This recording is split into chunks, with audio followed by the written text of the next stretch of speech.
ವರ್ಷಗಳ ನಿರೀಕ್ಷೆ ಆಸೆ ಒಂದಿಲ್ಲಿ ಸರ್ಕಾರಿ ಮೆಡಿಕಲ್ ಕಾಲೇಜ್ ಆಗ್ಬೇಕಂತಕ್ಕಂತ ಬಾಗಲಕೋಟೆಯವರ ಏನು ಒಂದು ಆಸೆ ಇತ್ತು, ಕನಸಿತ್ತು.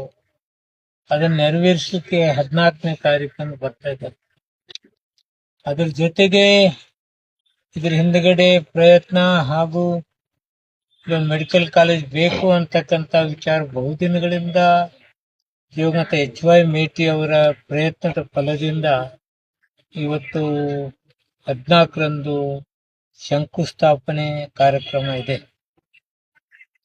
ಅದರ ಜೊತೆಗೆ ಹಲವಾರು ಅಭಿವೃದ್ಧಿ ಕೆಲಸಗಳನ್ನ ಏನ್ ದಿವಂಗತ HY ಮೇಟಿ ಅವರ ಕಾಲದಲ್ಲಿ ಅವರ ಅವಧಿಯಲ್ಲಿ ಯಾವ್ಯಾವ ಅಭಿವೃದ್ಧಿ ಕೆಲಸಗಳನ್ನ ತಂದಿದ್ರು ಅಂತಕ್ಕಂತ ಶಂಕುಸ್ಥಾಪನೆ ಹಾಗೂ ಉದ್ಘಾಟನೆ ಕಾರ್ಯಕ್ರಮವನ್ನು ನಾವು ಇವತ್ತು 14ರಂದು ಮಾಡ್ತಾ ಇದ್ದೀವಿ.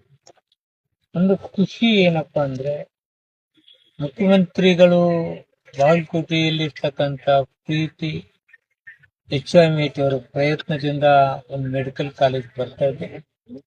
ಅದಕ್ಕೆ ಬಹುಸಡಗರದಿಂದ ಅದರಲ್ಲಿ ಬಹಳ ಜನ ಹೋರಾಟ ಮಾಡ್ತಕ್ಕಂಥ ಸಂಘ ಸಂಸ್ಥೆಗಳು ಅವ್ರು ಬಹಳ ನಾವು ಖುಷಿಯಿಂದ ಸನ್ಮಾನ ಮಾಡ್ತಿದೀವಿ, ಮುಖ್ಯಮಂತ್ರಿಗಳಿಗೆ ಗೌರವ ಕೊಡ್ತಾ ಇದ್ದೀವಿ, ಈ ಭಾಗಕ್ಕೆ ಒಂದು ದೊಡ್ಡ ಕೆಲಸ ಮಾಡಿದಾರೆ ಅಂತಕ್ಕಂಥ ವಿಚಾರವನ್ನ ನಾನು ಇವತ್ತು ಬಾಗಲಕೋಟೆಗೆ ಬಂದಾಗ ಹೇಳಿದ್ದಾರೆ. ನನಗೂ ಖುಷಿಯಾಗಿದೆ. ಸನ್ಮಾನ್ಯ ಮುಖ್ಯಮಂತ್ರಿಗಳಿಗೆ ನಾನು ಧನ್ಯವಾದಗಳನ್ನು ಹೇಳ್ತಾ ಇದ್ದೀನಿ.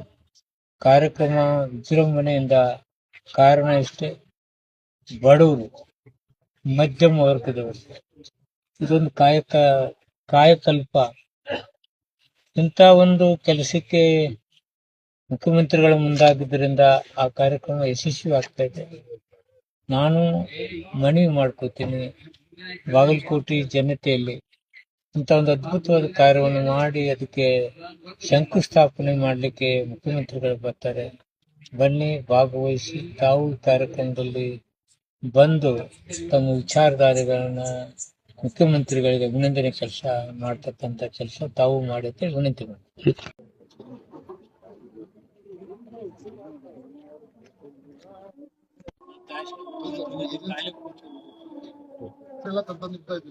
ಅಲ್ಲಿ ಅದಕ್ಕೆ ಆ ಏಜೆನ್ಸಿ ಯಾರಿದಾರೆ ಅವ್ರ ಜೊತೆ ಮಾತಾಡ್ತಾರೆ. 30,000 ಜನಕ್ಕೆ ಮಾಡುವ